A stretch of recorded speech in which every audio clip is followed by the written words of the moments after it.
સુરતના પુણા વિસ્તારમાં આવેલી એક સોસાયટીમાં 98 વર્ષની વૃદ્ધાને 57 વર્ષની પુત્રવધુ વાળ પકડી ઢસડતી અને લાતો ફટકારતો વિડીયો વાયરલ થતા ચકચાર મચી હતી। વહુએ પહેલા સાસુને ઢોરમાર માર્યો અને હવે પછતાવો કરી રહી છે। સમગ્ર ઘટનાનો વિડીયો પાડોશીએ વાયરલ કરેલા વિડીયોને પગલે મહિલા વિકાસ ચેરિટેબલ ટ્રસ્ટના શીતલ ભડિયાદરા સહિતના સામાજિક આગેવાનોની ટીમ વૃદ્ધાને ઉગારી પોલીસ મથકે લઈ આવી હતી।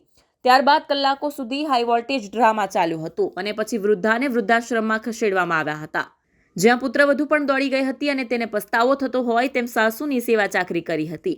જો કે સાસુને મારવાને લઈને પુણા પોલીસ સ્ટેશનમાં ગુનો નોંધાયો છે।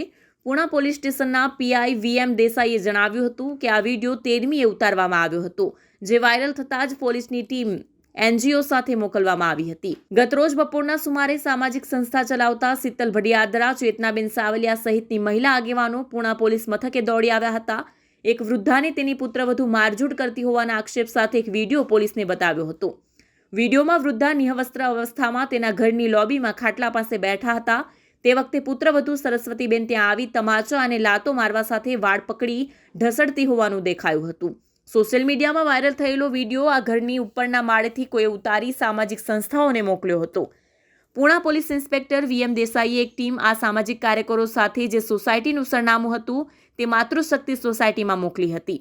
પોલીસ એનજીઓ આ વૃદ્ધાના ઘરે પહોંચ્યા હતા અને અત્યંત દયનીય હાલતમાં રહેલા 98 વર્ષના વૃદ્ધાને ઉગારી પોલીસ મથકે લઈ આવ્યા હતા। પોલીસ અને એનજીઓને જોઈ જેની ઉપર મારવાનો આરોપ હતો તે પુત્રવધુ સરસ્વતીબેન, કનુ સેલડિયા તથા પૌત્ર પણ ત્યાં દોડી આવ્યો હતો। અત્રે ઉલ્લેખનીય છે કે આ વિડીયો સોશિયલ મીડિયામાં વાયરલ થતા વહુ ઉપર લોકો દ્વારા ફિટકાર વરસાવવામાં આવી રહ્યો છે। ત્યારે આ વહુને પસ્તાવો થતો હોય તેમ હવે વૃદ્ધની સેવા ચાકરી કરવા નીકળી છે। જો કે આ પસ્તાવો હવે શું કામનો તે પણ એક ચર્ચાનો વિષય બન્યો છે। શીતલબેન ભડિયાદરા છે મારું નામ। નમસ્કાર। મારા પાસે વિડીયો દ્વારા મને જાણ થયેલી કે બાની ઉપર આવો અત્યાચાર થઈ રહ્યો છે, માર મરાઈ રહ્યો છે।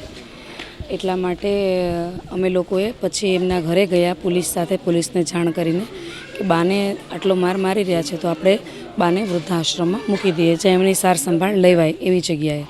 એટલા માટે અમે બાને પોલીસ સ્ટેશન બી ગયેલા હતા અમે ફરિયાદ કરવા માટે, અને પછી ત્યાર પછી એવું કીધું કે અમે હવે બા સાથે આવું કોઈ કૃત્ય નહીં કરીએ અને એમને પીડિત નહીં કરીએ।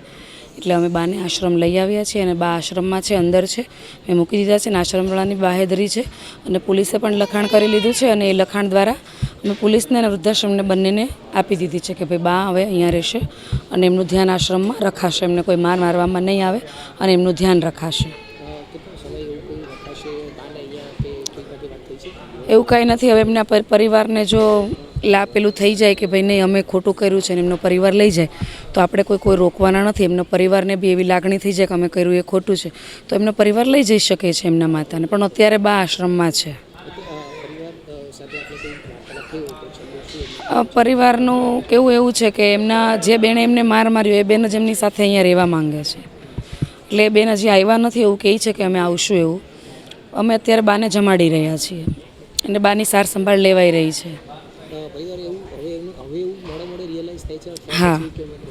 હા કે અમારી ભૂલ છે એમ, પરંતુ આવું કોઈ પણ વ્યક્તિએ પોતપોતાના માતા પિતા માટે કોઈ દિવસ આવું કૃત્ય નહીં કરવું જોઈએ। કાલે તમારી પણ ઉંમર થશે તો તમારી સાથે આવું બન્યું હોય તો તમારા પર શું વીતે તમે સમજી શકો છો અને તમે એનો અહેસાસ બી લઈ શકો છો કે આવું દુનિયામાં કોઈ પણ માતા પિતા સાથે ન બનવું જોઈએ, કે કોઈ પણ વડીલ સાથે, કે કોઈ પણ બેન દીકરી સાથે, કે કોઈ પણ બાળક સાથે મારવો એ કૃત્ય છે અને કોઈ પણને અધિકાર નથી કે તમે એમને મારી શકો।